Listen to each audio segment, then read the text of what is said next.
सबसे पहले रुख करते हैं महायुद्ध का।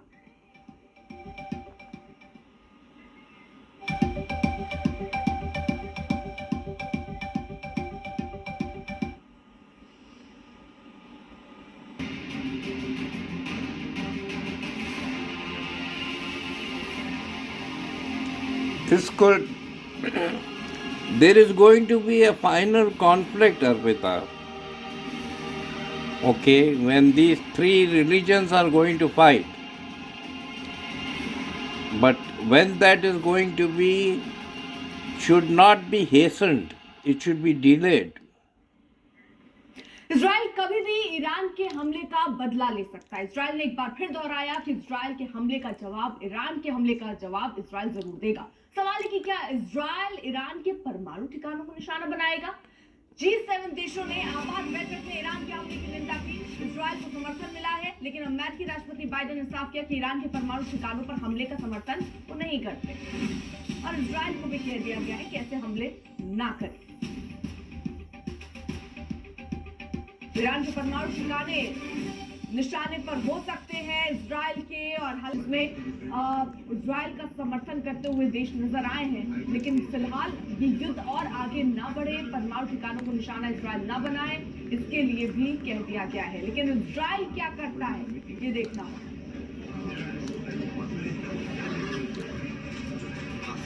They want war.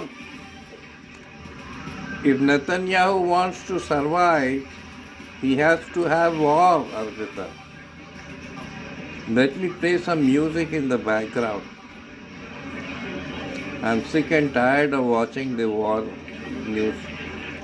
वक्त मोर्चा खोले हुए, लेकिन ये एक या दो लोगों के साथ ही मोर्चा नहीं है। राजीव हमारे सहयोगी वॉर रूम से इस वक्त जुड़ चुके हैं और वो बताएंगे कि इजराइल कितने फ्रंट पर ये लड़ाई लड़ रहा है। राजीव। बिल्कुल अर्पिता, इसराइल अलग अलग मोर्चों पर एक तरीके से फंसा हुआ है या घिरा हुआ है, अलग अलग मोर्चों पर लड़ रहा है और एक साथ उसे कई जगहों पर जंग लड़नी पड़ रही है। शुरुआत होती है हमास के साथ, गजा में हमास के साथ उसके युद्ध की शुरुआत होती है। हमास सबसे पहले इसराइल के भीतर दाखिल होकर 1200 लोगों का कत्ल करता है और वो जंग वहां से शुरू होती है। उसके बाद से साथ में रहकर उस पर हिजबुल्लाह हमला कर रहा होता है। हिजबुल्लाह लेबनान की धरती का इस्तेमाल करते हुए उस पर, यानी कि जो उत्तरी भाग है इसराइल का, उसको लगातार टारगेट करता रहा है। तो ये 7 दुश्मन है, 7 मोर्चों पर, अलग अलग मोर्चों पर इस समय जो इसराइल है वो जंग लड़ रहा है और जो अलग अलग संगठन है वो संगठन लगातार उसकी चुनौतियां बढ़ाते चले जा रहे हैं। इसके साथ साथ हूती विद्रोही कर सके और इसराइल को अब एक साथ रह अकेले looking gorgeous, अर्पिता लड़ना पड़ रहा है। Looking gorgeous.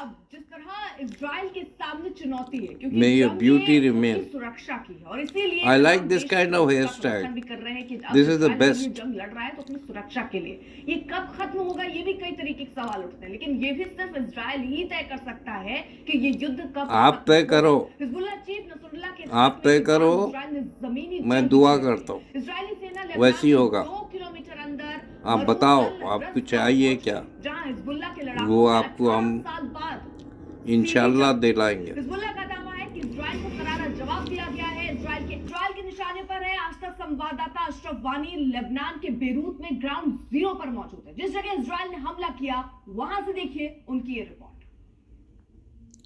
पिछले शुक्रवार को हिजबुल्लाह के मुख्यालय में सबसे बड़ा अब तक का इतिहास का बम गिराया गया था, यहाँ साउथ बेरूत में, और मैं वहीं पर खड़ा हूँ। आज 7 दिन के बाद किसी भी मीडिया को यहाँ पर आने की इजाज़त मिली है। आप मेरे पीछे देख सकते हैं कि क्या कितनी ताकत उस धमाके की रही होगी जिसने इस पूरे बहुमंजिल करीब 6 मंजिल की इमारत होती इसको जमीन दोज कर दिया और यहाँ पर आ गई है। तो जमीनी स्थिति क्या है वो आपने देख लिया। वॉर रूम लिए चलते हैं, ताजा अपडेट युद्ध का क्या है राजीव बताएंगे। राजीव। बिल्कुल, अपडेट यही है कि चिंता वाली स्थिति लगातार बनी हुई है, तनाव लगातार बना हुआ है। इमरजेंसी बैठक G7 देशों की हुई है जिसमें ईरान के भीतर जो परमाणु संयंत्र हैं उन पर किसी तरह का हमला ना हो, इसका समर्थन नहीं करते अमेरिका ने कह दिया है। लेकिन हिजबुल्लाह पर लगातार ताबड़तोड़ एक्शन चल रहा है। लेबनान के भीतर जमीनी जंग एक तरीके से देखने को मिल रही है, वहां पर किसी तरह की कोई रुकावट नहीं आई। भले ही ईरान के साथ तनाव अपने चरम पर है, अनेक क्षेत्रों में उलझा हुआ है इसराइल, लेकिन वो अपने ऑपरेशन को लगातार अंजाम दे रहा है। जमीनी जंग निरंतर जारी है और कई किलोमीटर भीतर जो है दाखिल हो चुका है। शुरुआत में इसराइल ने कहा था कि यह सीमित ऑपरेशन होगा, लेकिन अब कहीं से नहीं लगता कि यह सीमित ऑपरेशन होगा, जैसे शुरुआत में उसने गजा में किया था कि वो गजा में दाखिल हुआ और पूरे गजा में। बिल्कुल, तो आपने किस तरह ये पूरे अपडेट है युद्ध की वो हम तक पहुंचाई, लेकिन ग्राउंड पर स्थिति क्या है, आज तक पहुंचा है ग्राउंड पर। आपको सीधे लिए चलते हैं दक्षिण लेबनान से हमारे सहयोगी अशरफ फानी इस वक्त जुड़े हुए हैं। अशरफ, आप तो ग्राउंड पर हैं, आप क्या देख पा रहे हैं? क्योंकि दावे दोनों तरफ से हो रहे हैं। इजराइल ये कह रहा है कि वो अंदर घुस रहा है, 2 किलोमीटर तक अंदर घुसने के भी दावे किए जा रहे हैं। वहीं हिजबुल्लाह की तरफ से भी कहा जा रहा है कि उनके सैनिकों को ढेर किया है, उन्हें पीछे खदेड़ने में कामयाब रहे हैं। ग्राउंड स्थिति क्या नजर आती है आपको?